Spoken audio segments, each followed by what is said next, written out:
സുഹൃത്തുക്കളെ നമസ്കാരം. യന്ത്രസ് ഓട്ടോമൊബൈൽസിലേക്ക് സ്വാഗതം. നമ്മളിന്നൊരു പുതിയ വീഡിയോ ആയിട്ടാണ് വന്നിരിക്കുന്നത്. ഇതൊരു സ്കോഡ റാപ്പിഡാണ്. സ്കോഡ റാപ്പിഡിൻ്റെ 1,00,000 സർവീസിനെ കുറിച്ച് പറയാൻ വേണ്ടിയാണ്. നമ്മൾ 1,00,000 സർവീസ് ചെയ്യുമ്പോൾ ചെയ്യേണ്ട കാര്യങ്ങളാണ്. ഒന്ന്, 1,00,000 കിലോമീറ്റർ ആകുമ്പോഴത്തേന് ഇങ്ങനെ ഈ വാൽ കവർ ലീക്കാവും. അപ്പോൾ വാൽ കവർ പാക്കിങ് മാറണം. അതുപോലെ തന്നെ ടൈമിംഗ് ബെൽറ്റ് ചേഞ്ചിങ്, ഇതാണ് ടൈം ബെൽറ്റ് വരുന്നത്.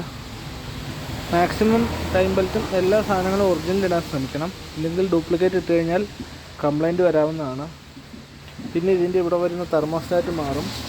അതുപോലെ ഈ ബാക്കിലേക്ക് പോകുന്ന ഈ പൈപ്പ് ഇതൊക്കെ ചേഞ്ച് ചെയ്ത് വിടേണ്ടതാണ്. കാരണം അത് മാറാതെ വിട്ട് കഴിഞ്ഞാൽ ചില സമയത്ത് പൊട്ടിയിട്ട് വെള്ളം ലീക്കായി എൻജിൻ കംപ്ലൈൻ്റ് ആവാനുള്ള സാധ്യതയുണ്ട്. പിന്നീട് വരുന്നത് ചില വണ്ടിയുടെ ഈ സപ്രൈമിൻ്റെ അടിഭാഗം പൊട്ടിപ്പോയിട്ട് കംപ്ലൈൻറ്റ് വരുന്നുണ്ട്. ഇതുപോലെയാണ്, ഇതാണ് അതിൻ്റെ അടി പൊട്ടിപ്പോയത്.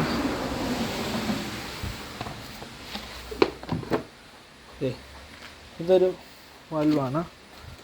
ഇതൊക്കെയാണ് വരുന്ന സാധനങ്ങൾ. ഇതിൻ്റെ ഓയിൽ കൂളറ്, അതുപോലെ തന്നെ ഈ പൈപ്പ്, അതുപോലെ ഇതൊരു തെർമോസ്റ്റാറ്റ് വാൽവ്, ഇതിൻ്റെ വാട്ടർ പമ്പ്, ഇതിൻ്റെ തെർമോസ്റ്റാറ്റ് സ്വിച്ച് വരുന്ന ബോഡി. ഓക്കെ.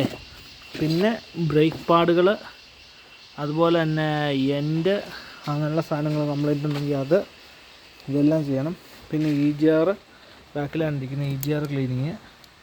പിന്നെ ചില വണ്ടികളിൽ എയർ ഫിൽറ്റർ മാറാതെ യൂസ് ചെയ്തിട്ടുണ്ടെങ്കിൽ ഇതുപോലെ ഓയിൽ വരും. ഇതുണ്ടോ, അതുപോലെ ഓയിൽ വരുന്നതാണ്.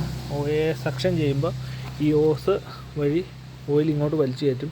ശരിക്കും പറഞ്ഞു കഴിഞ്ഞാൽ എൻജിൻ്റെ ഓയിൽ സർക്കുലേഷൻ നടക്കുന്നതിൻ്റെ ഒരു എയർ ഇതിനകത്ത് രൂപപ്പെടും. അത് വലിച്ച് കളയാൻ വേണ്ടിയുള്ളതാണ് ഈ ഓസ്. പക്ഷേ സംഭവം എന്താണെന്ന് വെച്ച് കഴിഞ്ഞാൽ എയർ ഫിൽറ്റർ ബ്ലോക്ക് ആകുമ്പോൾ അവിടെ നിന്നുള്ള ഓയിൽ വലിച്ച് അതിലേക്ക് കയറ്റും. ഇത് ടർബോ കംപ്ലൈൻ്റ് ഒന്നും വരുന്നതല്ല വണ്ടിക്ക്. ഇതാണ് കംപ്ലൈൻറ്റ്. ഓക്കെ.